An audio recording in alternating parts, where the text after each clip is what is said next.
கூட்டிட்டு போவல, அதான் நான் சாப்பிடுறேன். சாப்பிட்டேன்னா நான் உன்னை வெளியே கூட்டிட்டு போவேன். சாப்பிடு.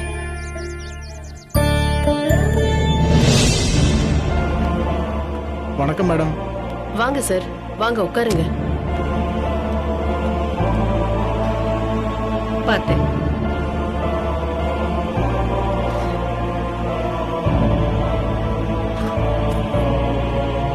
என் சொல்லுங்க பேரு sir. Perumal madam. Okay Sadasivam sir தான் எனக்கு அனுப்பிச்சாரு.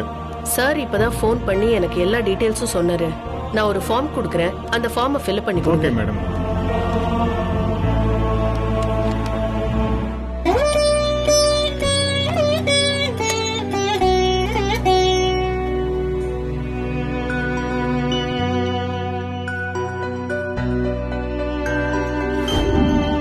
மேடம் இதாங்க மேடம். ம் ஓகே சார்.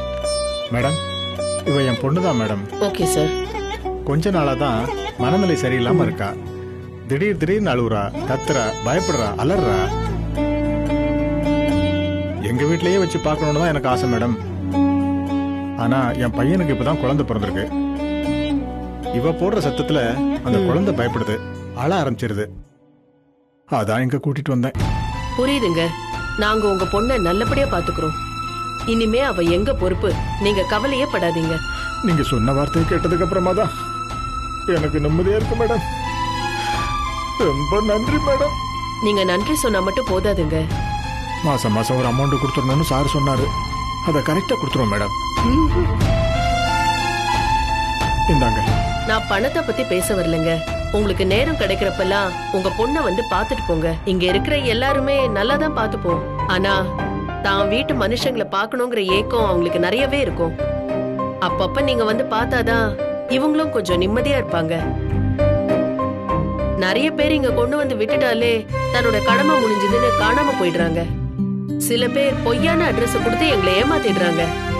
அவங்க விட்டுட்டு போனவங்க குணமாயிட்டா கூட கான்டாக்டே இல்லாததால எங்களால தகவல் கூட சொல்ல முடியல. குடும்பம் மொத்தமா நம்மள கைவிட்டுருச்சுங்கிற வேதனையிலேயே அவங்க மறுபடியும் பேஷண்டாவே மாறிடுறாங்க. யாருக்கும் அப்படி நடந்துடக்கூடாதுங்கிறதாலதான் வரவங்க எல்லார்ட்டையுமே நாங்க இத சொல்றோம். புரியுது மேடம். என் பொண்ணு நான் அப்படி விட்டுற மாட்டேன். கண்டிப்பா வந்து பாத்துட்டு போவேன் மேடம். நல்லது. அப்ப நான் கிளம்புறேன் மேடம். தாயமா மேடம், இந்த பொண்ணை உள்ள கூட்டிட்டு போங்க. சரிங்க. வாமா.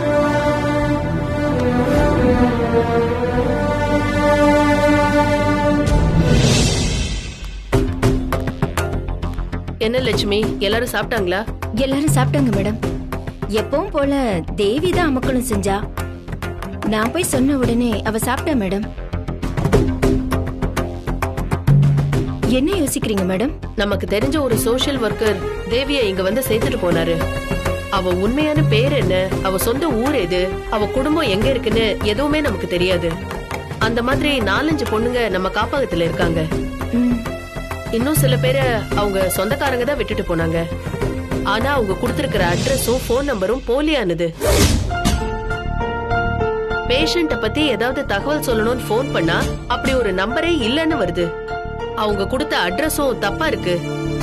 இப்படி சொந்தக்காரங்க கைவிட்ட பொண்ணுங்க இங்க 4-5 பேர் இருக்காங்க.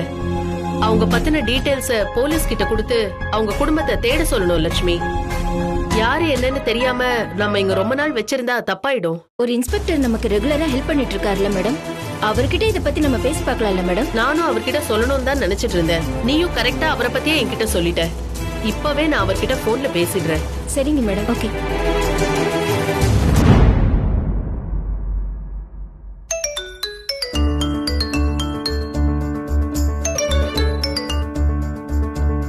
வணக்கம் மேடம், எப்படி இருக்கீங்க? நல்லா இருக்கேன் சார், நீங்க எப்படி இருக்கீங்க? இருக்க மேடம். உங்க தாய் வீடு எப்படி நடந்துட்டு இருக்கு? ஒன்னும் பிரச்சனை இல்லையா? உங்கள மாதிரி நல்ல மனுஷங்க ஒரு 10 பேர் ஆதரவா இருக்கும்போது எங்களுக்கு என்ன சார் பிரச்சனை இருக்க போகுது? நீங்க எங்க தாய் வீட்டுக்கு பழக்கமாயி கொஞ்ச நாள் தான் ஆச்சு. ஆனா அதுக்குள்ளேயே எங்களுக்காக நிறையவே செஞ்சிட்டீங்க. உங்கள மாதிரி உதவி செய்யறவங்கள எங்களுக்கு அறிமுகப்படுத்தி வச்சிருக்கீங்க. அந்த நன்றிய நாங்க என்னைக்குமே மறக்க மாட்டோம் சார். மேடம், எதுக்கு பெரிய வார்த்தையெல்லாம் பேசிட்டு? பணம் கொடுத்ததோட எங்க கடமை முடிஞ்சதேன்னு நாங்க ஒதுங்கி இருக்கோம். ஆனா மனநலம் பாதிக்கப்பட்டவங்களை கூட்டி வச்சு குழந்தைங்க மாதிரி நீங்க தான் பாதுகாக்கிறீங்க. ஆதரவே இல்லாம தெருவுல திரிகிறவங்களையும் கூப்பிட்டு ஆதரவு கொடுக்குறீங்க. அவங்களுக்கு தேவையான எல்லா விஷயத்தையும் முகம் சுழிக்காம நீங்க வருஷம் ஃபுல்லும் செய்யறீங்க பாருங்க. நீங்க செய்யற சேவைக்கு முன்னால நாங்க செய்யறதெல்லாம் ஒண்ணுமே இல்ல மேடம். நீங்க எல்லாம் தாராளமா உதவி செய்யறதால தான் எங்களால இத செய்ய முடியுது சார். இந்த மாதிரி ஒரு தாய் வீடை நடத்துறதுக்கு சேவை செய்யற மனசு மட்டும் இருந்தா போதாது சார், பணமும் வேணும். நீங்க சொல்றதும் சரிதான் மேடம். சாரி சார், டியூட்டி நேரத்துல போன் பண்ணி சொல்ல வந்ததை சொல்லாம நான் வேற எதையோ பேசிட்டு இருக்கேன். பரவாயில்ல மேடம், என்ன விஷயம் சொல்லுங்க. எங்க தாய் வீட்ல குறிப்பிட்ட 10 பொண்ணுங்க இருக்காங்க. அதுல பாதி பேருக்கு குடும்பம் இருக்கு. ஆனா அவங்களை இங்க விட்டுட்டு போனவங்க போலியான அட்ரஸையும் போன் நம்பரையும் கொடுத்துட்டு போயிட்டாங்க. அந்த 10 பொண்ணுங்கள்ல 3 பேருக்கு பரிபூர்ணமா குணமாயிடுச்சு. அதை இன்ஃபார்ம் பண்ணி கூட்டு போ சொல்லலான்னு பார்த்தா அவங்க ரிலேஷன்லாம் எங்க இருக்காங்கன்னே தெரியல. இன்னும் பாதி பேரை சம்பந்தமே இல்லாதவங்க யாரோ தான் விட்டுட்டு போயிட்டாங்க. அவங்க யாரு, எந்த ஊரு, அவங்க ரிலேட்டிவ்லாம் எங்க இருக்காங்கன்னு எந்த விவரமும் எங்களால கண்டுபிடிக்க முடியல. சொந்தக்காரங்க வந்து அவங்கள கூட்டிட்டுலாம் போக வேண்டாம் சார், சும்மா அப்பப்ப வந்து பாத்துட்டு போனாலே போதும். மனநலம் பாதிக்கப்பட்டிருந்தாலும் தெரிஞ்சவங்க வந்து பார்த்தா அவங்களுக்கு கொஞ்சம் சந்தோஷமா இருக்கும். இந்த விஷயத்துல நீங்க தான் சார் எங்களுக்கு கொஞ்சம் உதவி செய்யணும். பாதிக்கப்பட்டவங்களோட குடும்பத்தை எப்படியாவது நீங்க தான் சார் எங்களுக்கு கொஞ்சம் கண்டுபிடிச்சு கொடுக்கணும். கண்டிப்பா மேடம், நான் ஸ்டேஷன்ல இருந்து ஒரு 2 பேரை நாளைக்கு அனுப்பிச்சு வைக்கிறேன். உங்ககிட்ட இருக்கிற டீடைல்ஸ் எல்லாத்தையும் அவங்க கிட்ட கொடுங்க. Okay sir. முக்கியமா அந்த 10 பேர் சொன்னீங்கல்ல, அவங்க போட்டோஸையும் கொடுங்க. Okay sir. அத எல்லா ஸ்டேஷனுக்கும் அனுப்பிச்சு வச்சாலே கண்டிப்பா சீக்கிரம் கண்டுபிடிச்சிடலாம். நீங்க ஒன்னும் கவலைப்படாதீங்க madam. Thank you sir, thank you very much. நான் வைக்கிறேன். மேடம் ஒரு நிமிஷம். சொல்லுங்க சார். போன தடவை நான் ஆசிரமம் வந்தப்ப என்னோட கல்யாண நாளை பத்தி சொல்லியிருந்தேன்ல, நாளன்னைக்கு தானே சார்? நல்ல ஞாபகம் இருக்கு. எங்க ஸ்டாஃப் எல்லார்கிட்டயுமே சொல்லிட்டேன். நீங்க சொன்ன மாதிரியே எல்லா ஏற்பாடையும் நான் கண்டிப்பா பண்ணிடுறேன். சரிங்க, ரொம்ப சந்தோஷம். Thank you sir.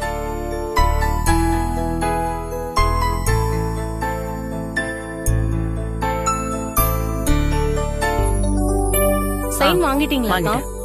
Okay sir.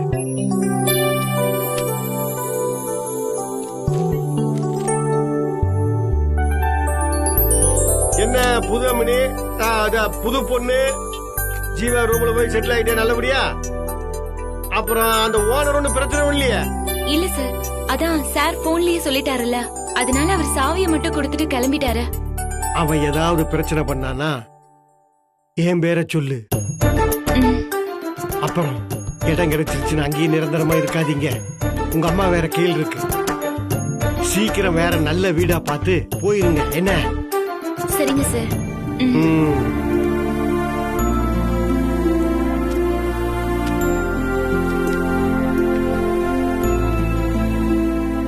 Sorry மயிலு. எதுக்குக்கா? இல்ல, நீ என்கிட்ட தானே முதல்ல வீடு கேட்ட. உன் அவசரத்துக்கு என்னால வீடு பார்த்து கொடுக்க முடியல. நானே இதை செஞ்சிருந்தா நீயும் ஜீவா சாரும் இங்க வந்து பேச்சு வாங்குற மாதிரி இருந்திருக்காதுல்ல. சார் அப்படியெல்லாம் பேசுவார்னு எதிர்பார்த்துதான்க்கா நான் இங்க வந்தேன். கோபத்துல கத்தினாலும் அவர் பேசினது எல்லாமே நியாயம் தானே. வருத்தமா இருந்தாலும் அதெல்லாம் நான் அப்பவே மறந்துட்டேன். நீ என்னதான் சொன்னாலும் என் மனசு ஆறாது மயிலு. கல்யாணம் பண்றது உங்க தனிப்பட்ட விஷயம். அவரால முடிஞ்சா உனக்கே ஹெல்ப் பண்ணணும், இல்லன்னா முடியலன்னு சொல்லிருக்கணும். அதை விட்டுட்டு உன் மேல கோவப்படுறதுக்கெல்லாம் அவருக்கு எந்த உரிமையும் இல்ல. இந்த விஷயத்துல சார் கூட ரொம்ப எல்லையை மீறி போயிட்டாருன்னு தான் எனக்கு தோணுது. நான் அப்படியெல்லாம் நினைக்கலக்கா. அப்பா இடத்துல இருந்து அவர் என் மேல கோவப்பட்டதாதான் நான் எடுத்துக்கிட்டேன். நீங்களும் அதையே நினைச்சு சங்கடப்படாதீங்க. அவ்வளவு பேசினாலும் கடைசியில அவரால தானே நாங்க தங்குறதுக்கு ஒரு இடம் கிடைச்சது. சரி மயில, இந்த 1 மாசம் மட்டும் எப்படியாவது அங்க மேனேஜ் பண்ணிக்கோ. அதுக்குள்ள ஏன் ஏரியாலேயே உனக்கு ஒரு நல்ல வீடா பார்த்து நான் முடிச்சு தரேன். சரிக்கா. சார், எத்தனை தடவை சொல்லிருக்கேன் டியூட்டி நேரத்துல வெட்டி ஆர்ட் அடி கூடாது. அதே தப்ப திரும்ப திரும்ப செய்றீங்களா? அப்ப என் பேச்சுக்கு என்னதான் மரியாதை? இது என் கண்ட்ரோல்ல இருக்கிற ஸ்டேஷன். இங்க நான் சொல்றபடிதான் நீங்க நடந்துக்கணும். வர வர இவருக்கு சந்தேகம் வந்துருக்கு, இவரோட கண்ட்ரோல்ல இருக்கா இல்லையான்னு. வர வர ஆண்டவரே, முடியலன்னா வேற எங்கேயாவது மாத்திட்டு போயிடுங்க. இங்கேயே இருந்துகிட்டு என் உயிரை வாங்காதீங்க. பரவாயில்ல, ஆண்டவரே. அனிதாவோட கேஸ் ஃபைல் எடுத்துட்டு உள்ள வாங்க. இப்பதான் நம்ம அனிதா கேஸ் ஃபைல பத்தி பேசிட்டு இருந்தோம். கரெக்டா ஆண்டவருக்கு அது தெரிஞ்சிருக்கு. சரி, ஆண்டவர்னா எல்லாம் தெரிஞ்சிருக்கணும்ல.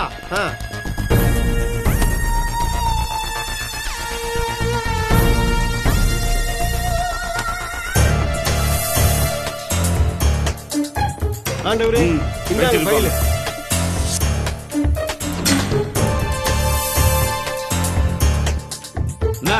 போய் வேலையை பாருங்க, போங்க.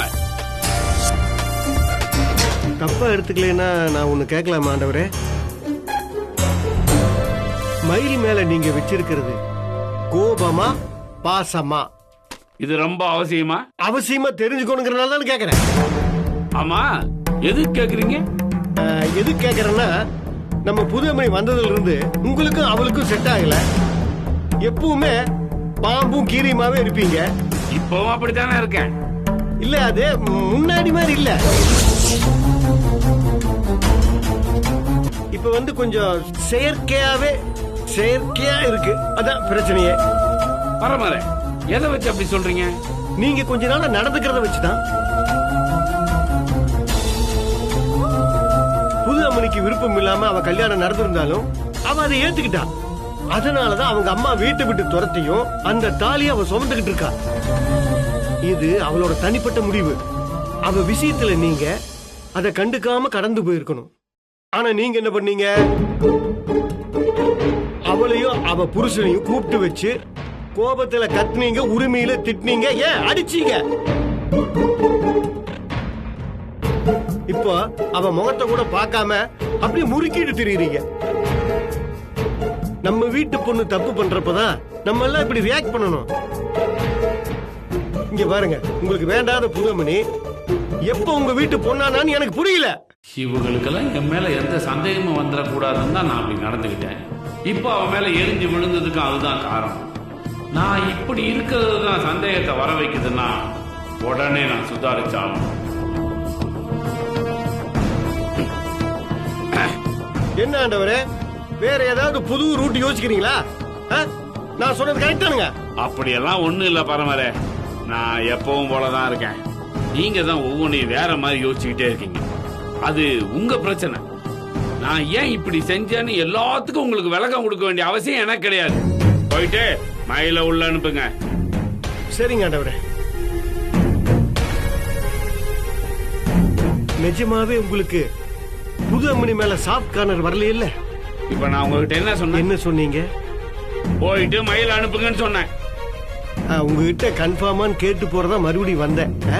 கடவுளே, வர சொல்லிடுறேன்.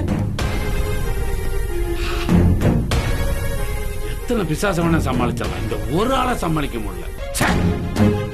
இந்த பரமன் பயங்கரமான ஆளு. ஒவ்வொரு விஷயத்திலும் உள்ள போது நோண்டிக்கிட்டே இருப்பார். அவர் முன்னால இன்னும் நம்ம கொஞ்சம் ஜாக்கிரதையா தான் இருக்கும். Excuse me sir. Come in. Sir, கூப்பிட்டீங்களா சார்? இந்த சங்ககிரி போற ரோட்ல தாய் வீடுன்னு ஒரு ஆசிரமம் இருக்கா, தெரியுமா உனக்கு? தெரியும் சார், ஆனா அங்க போனதில்ல. பட் அத பத்தி கேள்விப்பட்டிருக்கேன். நீ மணிமேகலையும் வீட்டுல இருந்து நேரடி அங்க போயிட்டு அங்க சரஸ்வதி மேடம் ஒரு இன்சார்ஜ் இருப்பாங்க. அவங்கள போய் பார்த்து விவரம் கேட்டீங்கன்னா ஒரு 10 பொண்ணுங்களோட போட்டோ கொடுப்பாங்க. அந்த பொண்ணுங்களோட போட்டோ வாங்கிக்கோங்க.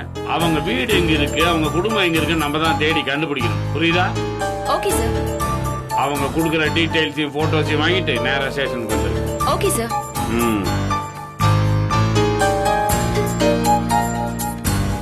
இது அவங்க கார்டு. லொகேஷன் தெரியலன்னா அவங்களுக்கு ஃபோன் பண்ணி கேட்டுக்க. Okay sir. சரி மயில, சார், வீட்டுல ஒன்றும் பிரச்சனை இல்லையே? நீ தீவா ரூம்ல தானே இருக்க? ஆமா சார், எதுவும் பிரச்சனை இல்ல. சரி, தேங்க்யூ சார்.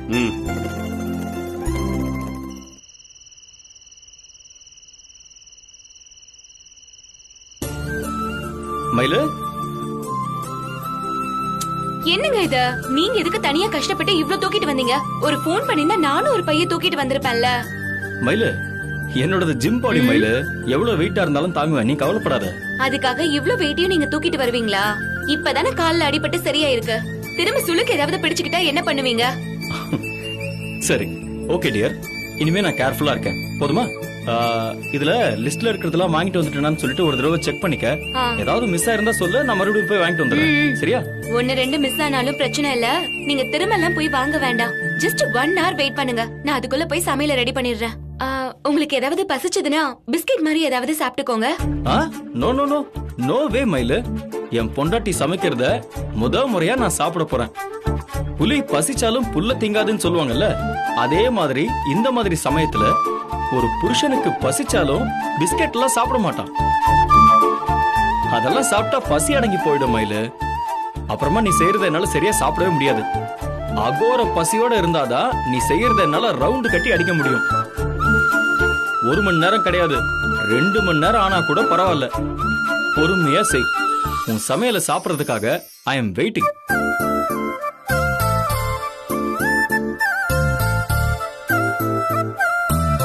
என்னாச்சு மயிலு? ஏன் திடீர்னு ஒரு மாதிரி ஆயிட்ட? ரொம்ப டேஸ்டா இருக்கும்னு எதிர்பார்க்காதீங்க ஜீவா. இது வரைக்கும் நான் அவ்வளவா சமைச்சதில்ல. தெரிஞ்சதை வச்சுதான் ஏதோ சமைக்க போறேன்.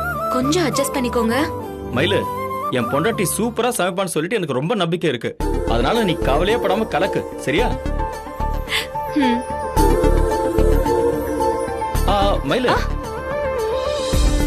இங்க பாரு, எந்த வேலையா இருந்தாலும் நம்ம 2 பேரும் ஷேர் பண்ணி பண்ணாதானே நல்லதுன்னு சொல்லுவேன்.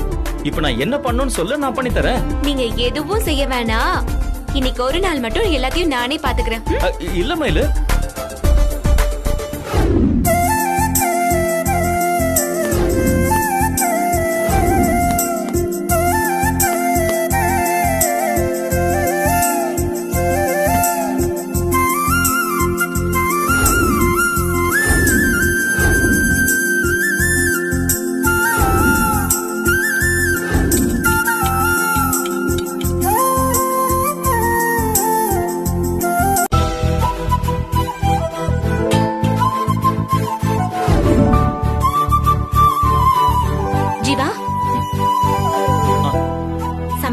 சாப்பிடலாமா? கண்டிப்பா மயிலு, அதுக்கு தானே வெயிட்டிங். சாரி, கொஞ்சம் லேட் ஆயிடுச்சு. மயிலு, இட்ஸ் ஓகே பேபி. 1 hour சொன்ன, எக்ஸ்ட்ரா ஒரு 1/2 hour தானே இருக்கு. ஃபர்ஸ்ட் டைம் தானே, போக பிக்கப் ஆயிடுவேன். Don't worry. சரி, நீங்க போய் முகம் கழுவிட்டு வாங்க. நான் அதுக்குள்ள எல்லாத்தையும் எடுத்து வச்சிடுறேன். சரி.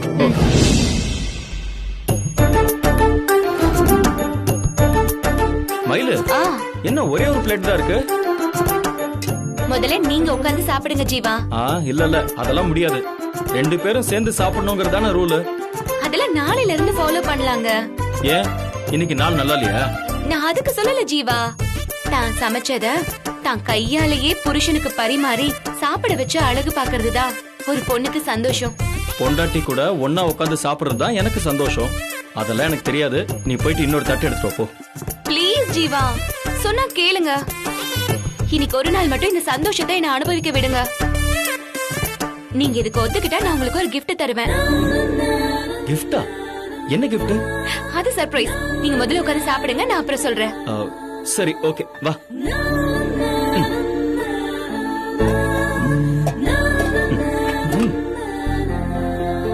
பா, ரைஸ், சாம்பார், ரசம், உருளைக்கிழங்குன்னு சொல்லிட்டு பின்றிய மயிலு.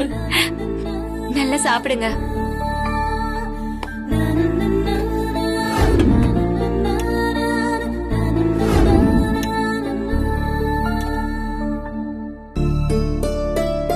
கத்திரிக்காய் சாம்பார், உருளைக்கிழங்கு பொரியல், ரசம், அப்படி இப்படின்னு பிரமாதமா இருக்கே மயிலு.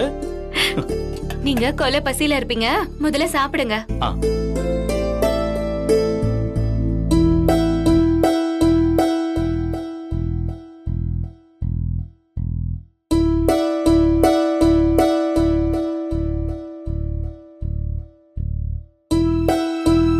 என்ன ஜீவா, எதுவுமே சொல்லாம சாப்பிட்டுட்டே இருக்கீங்க?